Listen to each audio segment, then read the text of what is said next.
de lutter contre le varroa destructor. Donc, comme je suis chimiste et pas du tout apiculteur, je vais essayer de vous donner quelques notions aujourd'hui de la chimie du thymol, de la physico-chimie du thymol, et comment on peut utiliser ça pour essayer de changer les formulations qui existent déjà, essayer de les rendre plus efficaces. Voilà, donc ce travail, en fait, il a été principalement mené par Julien Aubry, qui est un thésard qui est en train de rédiger péniblement sa thèse. Il doit soutenir le 20 décembre, juste avant Noël. Et puis il a également été aidé par une jeune brésilienne qui s'appelle Tayana Carrère Martins, qui était en stage de master et qui est encore avec nous jusqu'à fin décembre et qui a fait pas mal de préparation en fait, de formulation pour des applications dans les ruches. Vincent Giraud est le technicien en fait, de l'ADAPRO qui s'est chargé de tous les protocoles sur un ruchier expérimental que possède l'ADAPRO, et moi-même qui était là pour essayer de comprendre et aider les gens qui travaillent.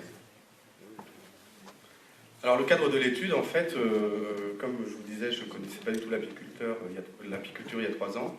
En fait, Vincent Giraud est venu nous voir parce qu'on travaille beaucoup sur l'encapsulation de molécules organiques. Et son idée de départ, c'était d'encapsuler du thymol pour essayer de retarder la diffusion, parce qu'il pensait qu'en ayant un thymol qui diffuse lentement dans les ruches au cours du temps, on pourrait avoir une meilleure efficacité du produit.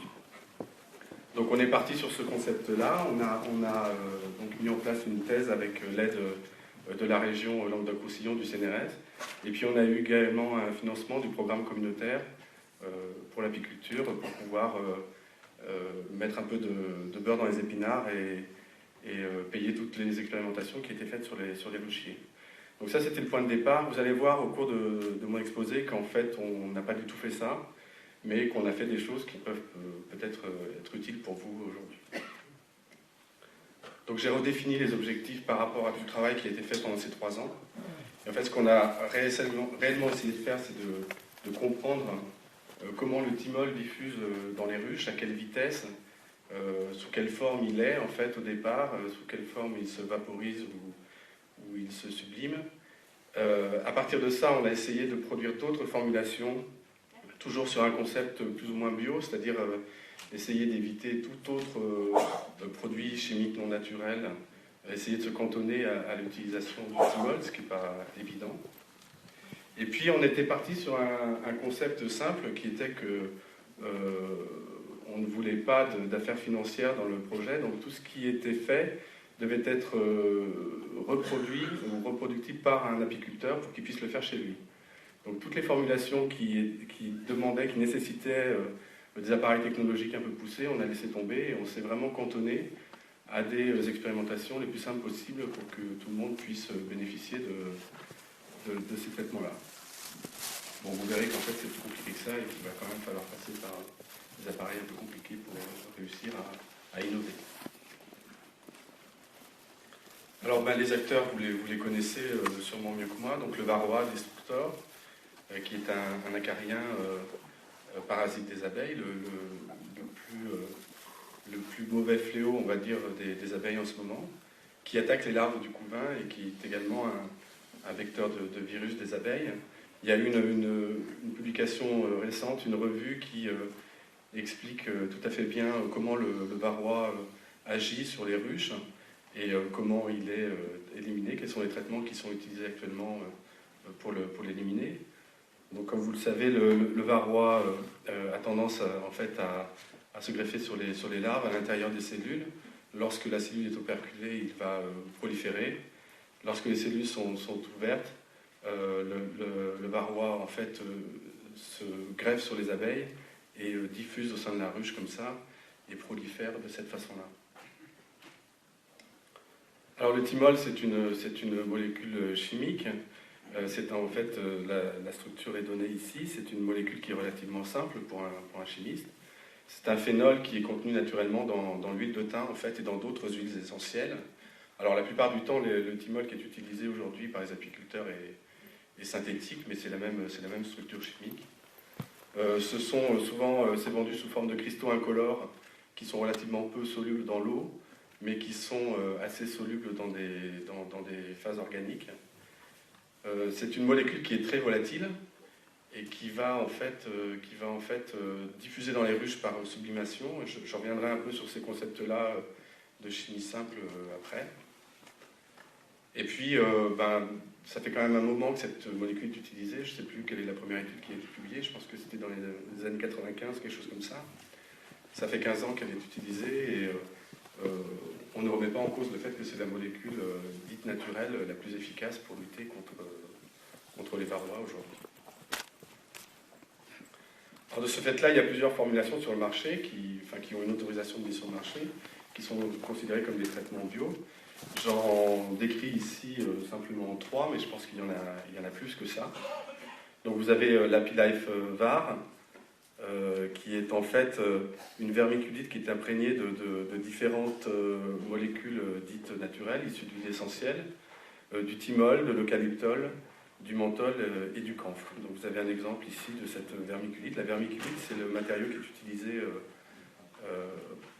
par les fleuristes en fait, pour piquer les fleurs. Vous savez, c'est cette espèce de polystyrène là, un petit peu friable. Voilà, vous avez également le Thymovar, c'est une éponge qui est imprégnée uniquement de thymol, qui est relativement surdosée, puisqu'il y a quand même 15 grammes de thymol par tablette.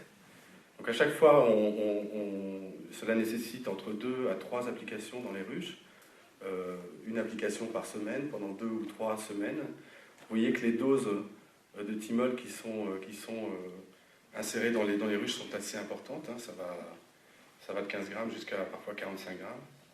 Et par contre, avec des efficacités moyennes qui sont...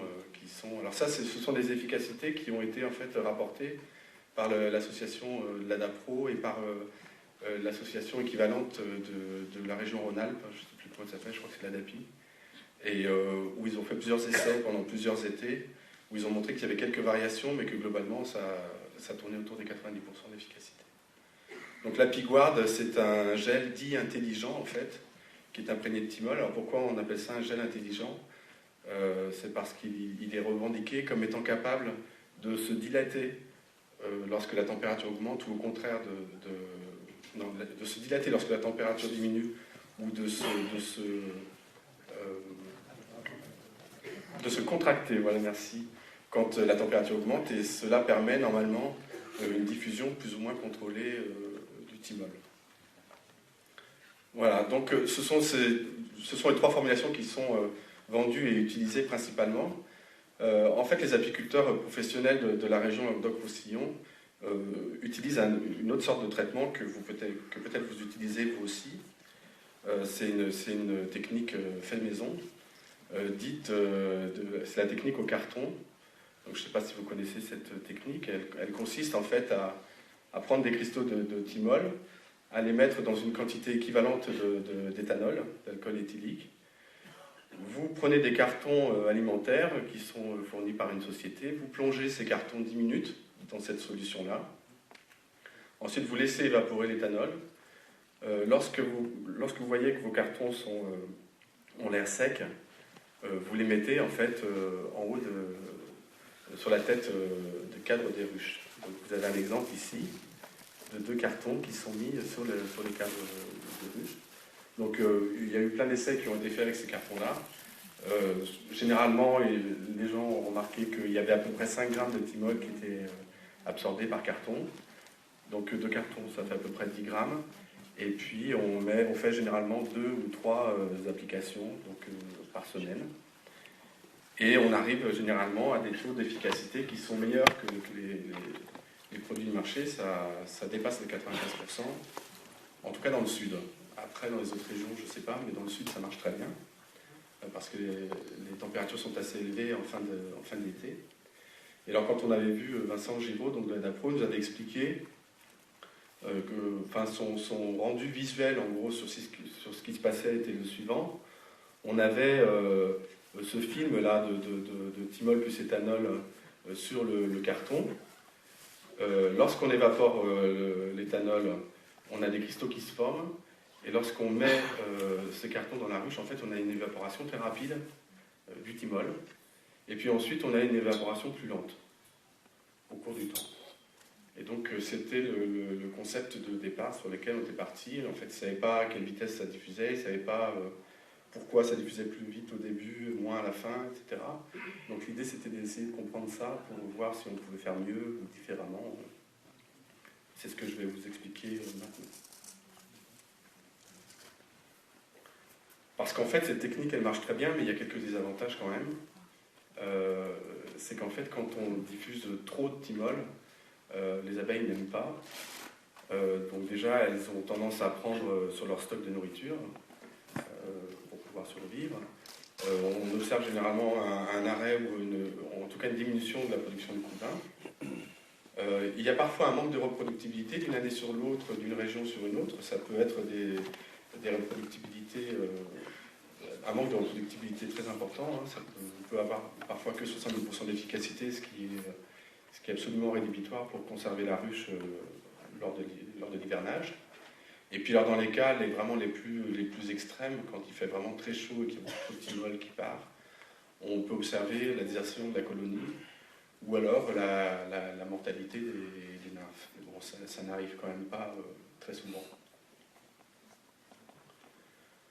Donc les questions que Vincent nous avait posées, en fait, c'était pourquoi ça fait ça, pourquoi on a ces effets-là, et est-ce qu'on peut contrôler la vitesse de diffusion du thymol, est-ce qu'on a un moyen d'agir sur cette diffusion du thymol. Donc on est parti sur ce qu'on sait faire de mieux, nous les chercheurs, c'est une étude fondamentale, où on a essayé de comprendre, mais où on a toujours cherché à corréler nos travaux avec des résultats expérimentaux. Donc à chaque fois qu'on sortait une formulation, on proposait ça à Vincent et il allait tester ça dans les ruches.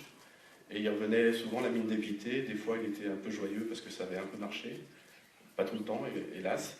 Et à partir de ça, on affinait le tir et on essayait de comprendre ce qui se passait.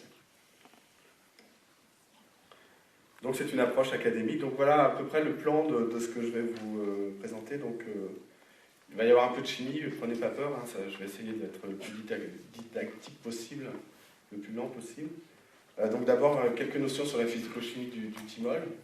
En fait, on peut réussir à le conserver sous plusieurs formes, et ces différentes formes, on les a testées dans les ruches. Alors, je vous parlerai de 3 formes particulières qu'on a réussi à isoler. Ensuite, on a regardé donc la diffusion de ces formes modèles, donc l'évaporation d'un liquide à base de thymol, ou alors la sublimation de cristaux obtenus de différentes façons, et puis leur application sur les ruches. Donc, on a fait une étude d'évaporation de ces formes en laboratoire avec un appareil destiné à ça, et puis ensuite on a fait l'équivalent dans des ruches de la DAPRO. À partir de ces études un peu préliminaires, on a réussi, enfin on est revenu sur la méthode éthanol plus carton et on a compris à peu près ce qui se passait dans ce traitement-là. Donc je vous expliquerai qu'en fait on a à la fois du liquide et des cristaux, c'est un peu compliqué, et puis qu'on a un effet flash qui est absolument nécessaire en fait pour réussir à éradiquer sérieusement le varroa. Et puis je finirai par vous présenter une nouvelle piste, parce qu'on essaye quand même un peu d'innover aussi, qui pour l'instant ne donne pas des résultats probants, mais qui j'espère le fera à terme. En tout cas on va continuer à travailler là-dessus. Alors, toute molécule organique, en fait, pour toute molécule organique, on peut tracer un diagramme de phase. Vous avez ici la température qui augmente, et là, la pression qui augmente. Et en fait, vous pouvez, pour n'importe quelle molécule, définir plusieurs domaines. Vous avez un domaine où la molécule est... la souris, voilà, où la molécule est solide. Donc, ce sont les fameux cristaux de thymol qu'on vous vend la plupart du temps. Vous avez un domaine qui est liquide ici, et vous avez un domaine qui est gazeux. Donc très simplement, vous pouvez comme ça isoler 3 domaines différents. Alors vous voyez dans le cas du thymol par exemple, que ce domaine liquide, ici vous avez du thymol liquide, généralement le liquide on l'obtient lorsqu'on monte au-dessus de 50 degrés. La température de fusion du thymol c'est 50 degrés, donc en dessous on a un solide, au-dessus on a un liquide. Entre le solide et le liquide, on fait ce qu'on appelle une fusion. et entre le liquide et le solide, on fait une solidification ou une cristallisation. Vous pouvez également passer du domaine solide au domaine vapeur directement, au domaine gazeux. Et dans ce cas-là, on parle de sublimation, et c'est ce qui se passe la plupart du temps dans les ruches. On passe directement du solide en fait à l'état de vapeur par sublimation. Voilà. Donc, en fait, on peut étudier ces diagrammes de phase et on peut réussir à connaître ces températures auxquelles on observe ces transitions. Et pour pouvoir faire ça, on utilise un appareil qui s'appelle la calorimétrie différentielle. Je vous explique simplement le principe. On prend deux cellules. On prend deux cellules. Une cellule qui contient le produit que l'on veut analyser et une cellule de référence qui ne contient rien. On met des thermocouples dessus et puis on fait une chauffe en fait ou un refroidissement. Et lorsque le matériau, par exemple, il fond, il passe de l'état solide à l'état liquide, il emmagasine de la chaleur pour pouvoir faire cette étape-là. Et donc, comme on a une énergie qui est captée, on a une différence qui s'inscrit entre la cellule où se trouve l'échantillon et la cellule de référence, et on arrive à avoir une transition. C'est ce que je vous montre ici. Donc, vous avez les cristaux ici, vous les chauffez, et quand vous arrivez à la température de fusion, vous êtes obligé de capter de l'énergie de l'extérieur pour pouvoir fondre votre matériau, et hop, vous voyez une transition ici. Donc c'est comme ça que vous déterminez que la température de fusion du thymol est à 52 degrés. Inversement, lorsque vous faites un refroidissement de ce liquide, vous observez qu'au bout d'un certain temps, ce liquide il redevient cristallin, et pour ça, il redégage de la chaleur, et vous observez ici le pic de cristallisation. Donc là, vous partez d'un solide, vous montez, vous chauffez, vous fondez votre matériau, vous en faites un liquide. Et là, le liquide, vous redescendez, vous cristallisez et vous obtenez un solide. D'accord ?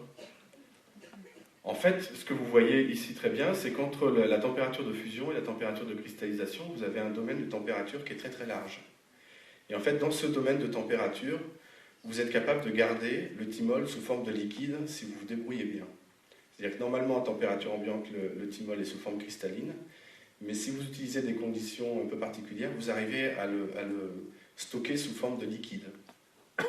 Alors comment on fait ça ? C'est très simple. Il y a des apiculteurs qui l'ont fait d'ailleurs, dans le sud. Vous prenez du thymol et vous le mettez dans de l'eau. Donc vous prenez des cristaux de thymol, 50% de thymol, 50% d'eau. Vous chauffez pour rendre le thymol liquide ici. Vous le mettez dans ce qu'on appelle une ampoule à décanter pour séparer les deux phases, la phase aqueuse et la phase thymol. Et vous récupérez comme ça très facilement le thymol sous forme liquide. Le fait qu'il y ait de l'eau dans le thymol, ça aide à le garder en fait sous forme de liquide. Donc vous avez, à partir des cristaux de thymol qu'on vous vend généralement, vous avez réussi à faire du liquide. Et ce liquide-là, on l'a testé derrière dans les ruches et je vous montrerai les résultats après. J'espère que je ne vais pas trop vite. Alors ce thymol liquide, en fait, il n'est pas stable.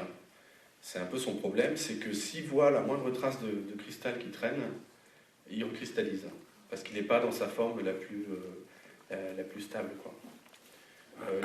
Le liquide surfondu dont je parle, pour vous donner un exemple, c'est un petit peu comme lorsqu'on met du sel sur les routes en hiver pour la glace. En fait, on arrive à garder l'eau sous forme de liquide, même à moins 5 degrés, et en fait, l'eau est dans ce cas dans un état qu'on appelle surfondu. Mais ici, c'est le cas également du thymol. Donc, si vous mettez un cristal dans ce liquide, vous avez très rapidement le thymol qui recristallise. Vous voyez ici, là, en 10 minutes, on a mis juste un tout petit cristal au milieu de la coupelle de liquide surfondu et il a complètement recristallisé. Donc c'est quand même compliqué à garder cet état-là. Mais ce nouveau produit, là, ce thymol recristallisé, c'est un produit qui est différent des cristaux bruts qu'on vous avait fournis au départ. Donc par exemple, si vous refaites l'analyse de calorimétrie dont je vous avais parlé précédemment, ce que vous voyez, c'est que le pic de fusion de ces cristaux, il n'est pas au même endroit que les cristaux bruts. Il est plus bas. Ça veut dire que ces cristaux, ils vont fondre à des températures plus faibles. Ça veut dire que dans une ruche, ils sont efficaces plus rapidement. ils agissent plus facilement à des températures plus basses que les cristaux bruts, pour lesquels il faudra atteindre une température de 50 degrés avant qu'ils commencent à diffuser correctement, quoi.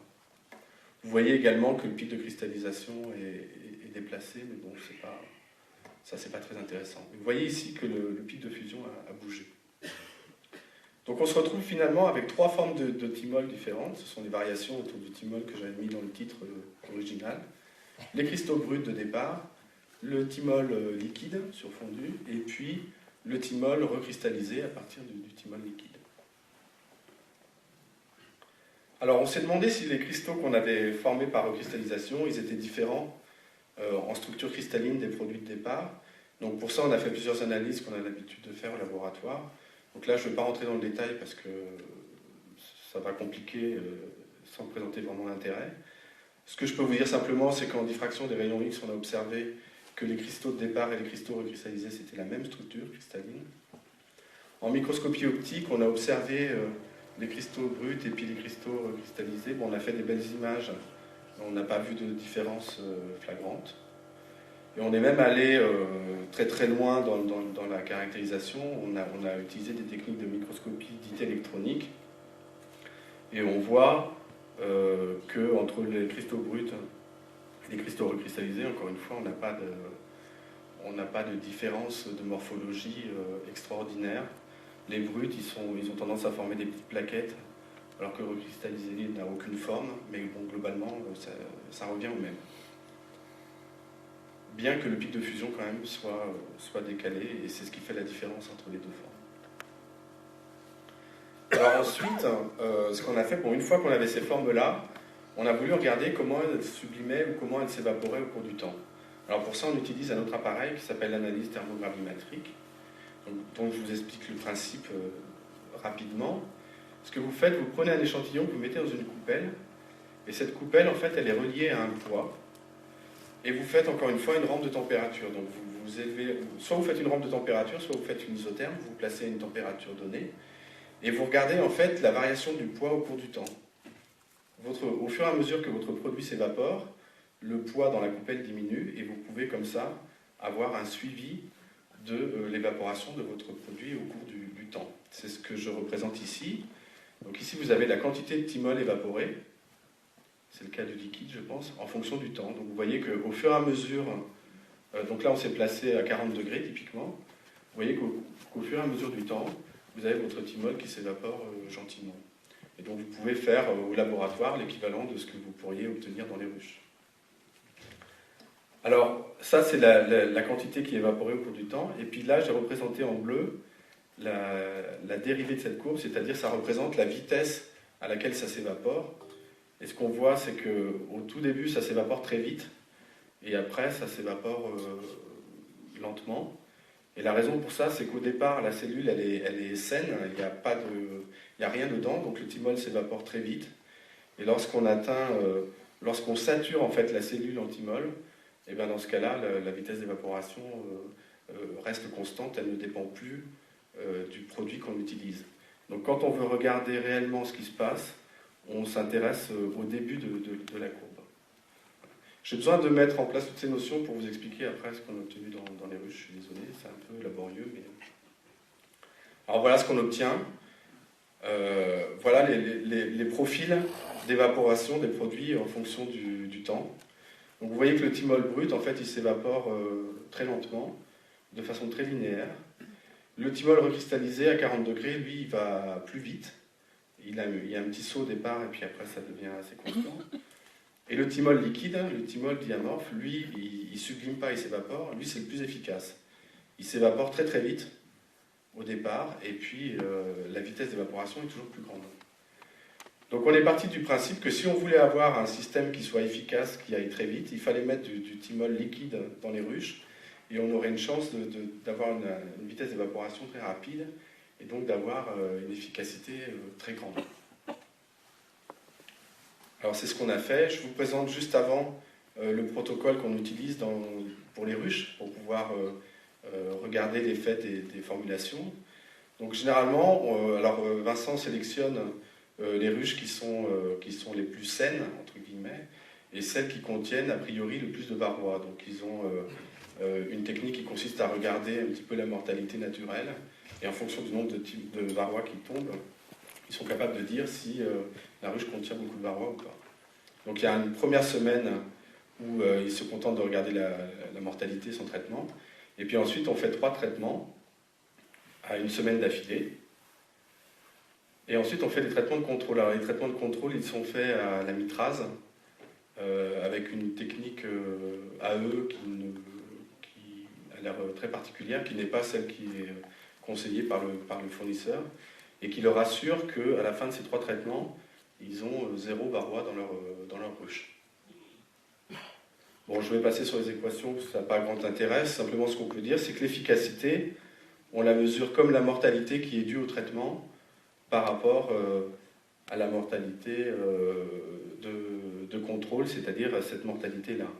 Donc on regarde combien on a tué de varroa ici par rapport à combien de varroa il restait après avoir fait ces traitements. Alors on a fait pas mal d'essais et on s'est rendu compte que les essais qui étaient les plus représentatifs étaient les suivants. On a utilisé des hausses, alors que normalement, lorsqu'on fait un traitement, on ne doit pas les utiliser. Mais on les a utilisés parce qu'on avait mis des capteurs de température dans les ruches. Et on s'est rendu compte que quand on avait des hausses, c'était là où la température était la mieux régulée. On avait des températures qui variaient entre 36 et 38 degrés dans les conditions avec lesquelles on a travaillé. C'était début septembre.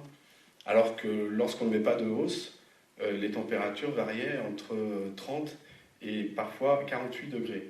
Donc des variations énormes. Donc on a mis des hausses pour éviter d'avoir ces variations-là. L'autre chose, c'est qu'on a mis les échantillons systématiquement en tête de cadre, parce qu'on s'est rendu compte que c'était là où c'était le plus efficace. Et puis à chaque fois, en fait, on a fait varier la quantité de produits qu'on mettait sur les cartons pour regarder quand est-ce que le système devenait réellement efficace. Alors voilà, on a pris du thymol liquide, on a versé ça sur un carton. Ensuite, ce carton-là, on en a gardé certains, on a rajouté un cristal pour recristalliser ce thymol. Et puis on a pris ces cartons, on les a mis dans les ruches et on a regardé ce qui se passait. Alors ici, on représente l'efficacité, entre 0 et 100%, en fonction de la quantité de chaque produit que l'on a mis sur les cartons. Donc 3 grammes, 5 grammes, 8 grammes et 10 grammes.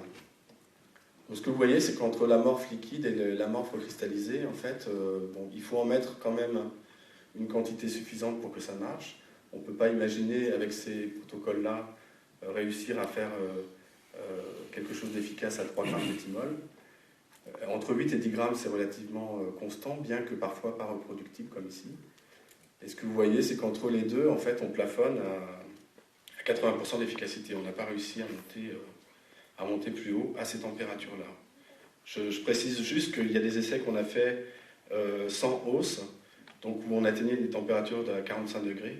Et en gros, quand vous atteignez 45 degrés, vous pouvez avoir le thymol sous n'importe quelle forme, ça marchera toujours, quoi. Si vous êtes suffisamment chaud, et si vous en mettez suffisamment, il faut mettre au minimum 8 grammes, qu'il soit liquide, recristallisé ou sous forme commerciale, ça fonctionne obligatoirement.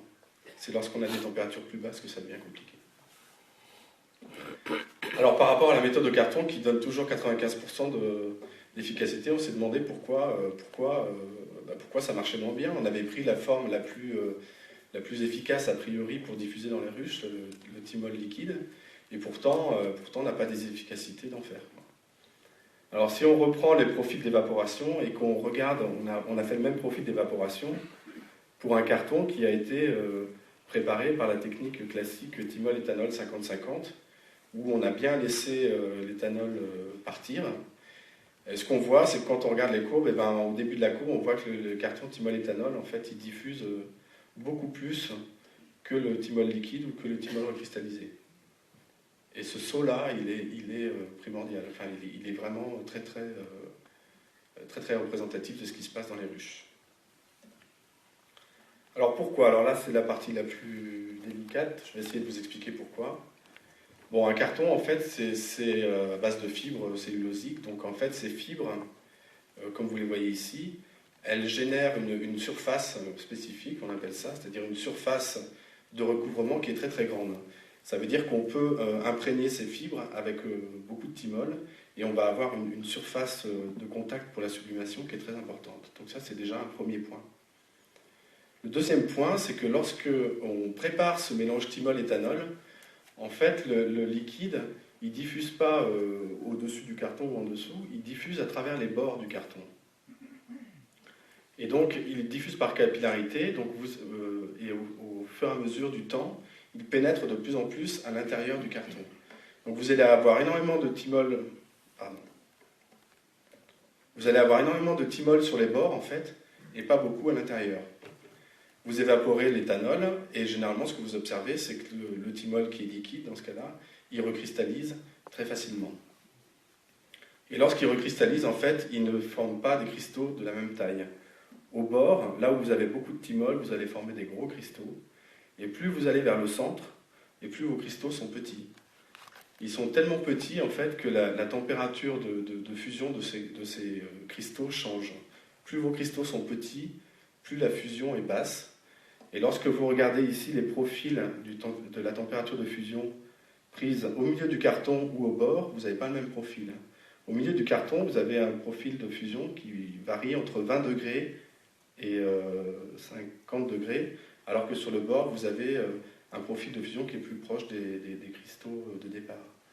Qu'est-ce que ça veut dire, ça? Ça veut dire que vous avez, en fait, sur votre carton, à la fois à la température à laquelle on travaille, 35 degrés, vous avez à la fois du liquide qui est imprégné sur les fibres et des cristaux, des gros cristaux qui, eux, ne sont pas fondus à 35 degrés. Et on l'a vérifié effectivement en regardant les profils d'évaporation. Le petit échantillon qu'on a pris au milieu, il s'évapore très très vite, alors que l'échantillon qu'on a pris au bout du carton, il s'évapore lui beaucoup plus lentement. Donc en fait, au sein de votre carton, vous avez du thymol qui va être très efficace et du thymol qui va être beaucoup moins efficace. Et ça dépend simplement de la vitesse à laquelle le liquide diffuse dans le carton. Donc qu'est-ce qui se passe dans les ruches? Par rapport au premier schéma que je vous avais présenté, et bien voilà ce qui se passe. En fait, lorsque vous mettez du thymol de l'éthanol sur le carton et que vous faites évaporer l'éthanol, vous avez en fait le liquide qui est imprégné sur les fibres qui va s'évaporer très très très vite. Et puis ensuite, les cristaux qui restent, eux, vont s'évaporer beaucoup plus lentement, vont sublimer beaucoup plus lentement. Et quand vous regardez le profil en fait d'évaporation du thymol dans la ruche, ben, vous avez un pic. Vous avez un pic en tout début de traitement, et puis après, vous avez une vitesse d'évaporation qui est très lente. Et en fait, ce pic est nécessaire pour avoir une réelle efficacité de votre traitement. Parce que vous devez dépasser la dose létale pour le varroa, sans atteindre la dose létale pour les abeilles.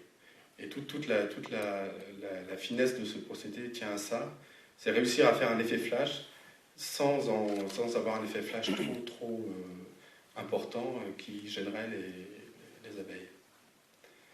Et là, en fait, ça corrèle bien ce qui a été observé par des apiculteurs sur des expérimentations précédentes, par la DAPRO, où ils avaient regardé en fait la quantité de thymol dans les ruches en fonction du temps. Donc vous avez ici, alors ce sont les bâtonnets laver, c'est la quantité de thymol qui s'est évaporée sur un carton qui est mis en tête de cadre, et en bleu, c'est sur un carton qui est mis dans le trou d'envol, en fait. Et ce que vous voyez que dans les deux cas, c'est qu'en fait, le thymol, la quantité globale de thymol évaporé, elle se retrouve surtout au début. Vous en évacuez beaucoup au début et beaucoup moins après. Et en fait, c'est cette dose que vous insufflez au départ qui vous tue la majorité des varrois. Vous avez ici les varrois tués en fonction du temps. Vous voyez que le fait d'avoir cet effet flash, c'est ça qui permet de tuer efficacement les varrois. Donc toutes les techniques d'encapsulation auxquelles on avait pensé au départ et tout ça, en fait, s'avèrent, à notre avis, complètement inutiles. Plutôt que de chercher à diffuser lentement, il faut au contraire essayer de diffuser très vite, mais de contrôler cette diffusion importante de thymol. Alors c'est ce qui m'amène à la piste qu'on a essayé de suivre et que je vais vous décrire très rapidement parce qu'on n'a pas tellement de résultats. Ce qu'on a essayé de faire, c'est des nanoparticules, des nanogouttelettes de thymol. Alors ça ressemble à quoi en fait? C'est comme une émulsion, comme du lait en fait. Et à l'intérieur de ce lait, vous avez des toutes petites gouttelettes ou particules de thymol qui font 50 nanomètres, qui sont très petites. Alors pourquoi on cherche à faire des objets très petits? Pour une raison que je vous explique maintenant, c'est la notion de surface spécifique qui est importante. Quand vous prenez un grand cristal ici, vous avez une surface spécifique qui est donnée. Si vous divisez ce grand cristal en des unités beaucoup plus petites, vous augmentez en fait la surface spécifique par 10. Donc plus vous divisez la matière, plus vous augmentez la surface par rapport au volume, et plus vous allez avoir une vitesse de diffusion, de sublimation qui est rapide. Et c'est ce qu'on voit ici. Plus on diminue la taille des particules, et plus la vitesse d'évaporation augmente. Donc si on arrive à faire des tout petits objets, on va réussir à faire un effet flash plus ou moins contrôlé en fonction de la taille des objets que l'on aura fournis.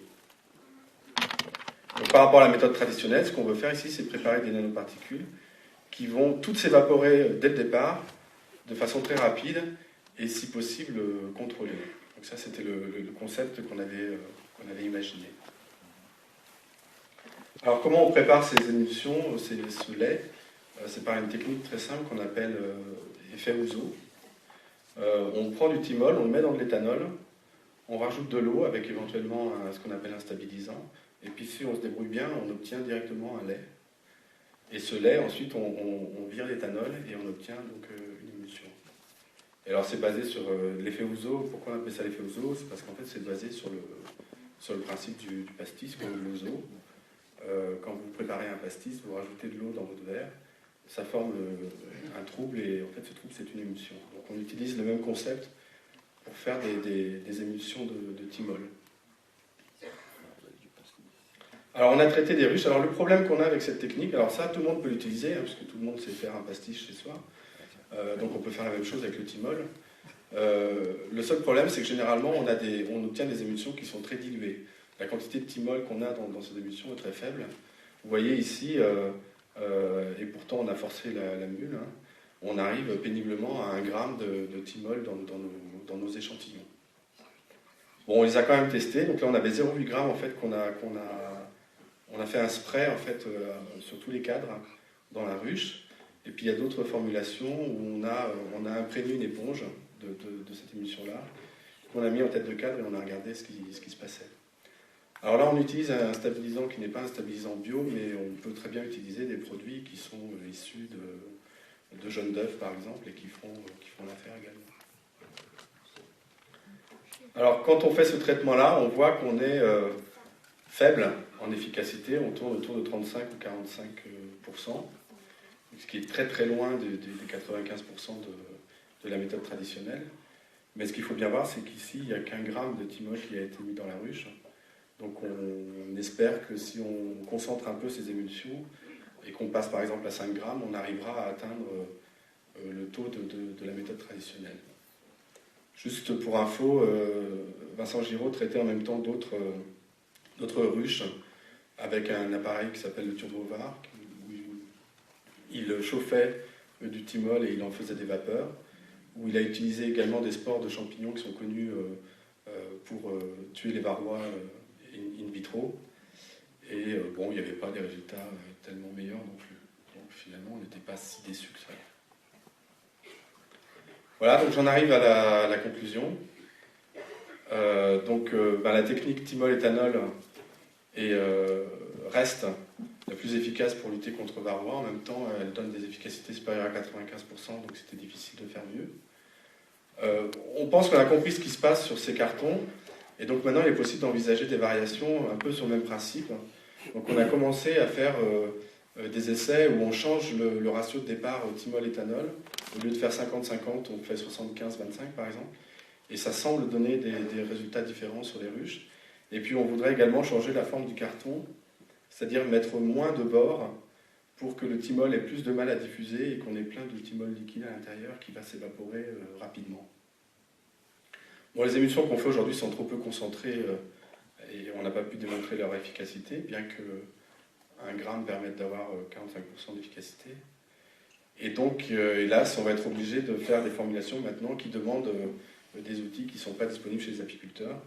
Et entre autres, on va faire de la sonification pour avoir des émulsions plus concentrées et pour tester ces produits-là dans les ruches. Voilà, pour finir, je voudrais remercier les gens qui nous financent, donc la région Languedoc-Roussillon. Ça, c'est grâce à Yves Pietrasanta, qui est le vice-président de la région et qui adore les abeilles. Ils ont des ruches sur l'hôtel de région qui produisent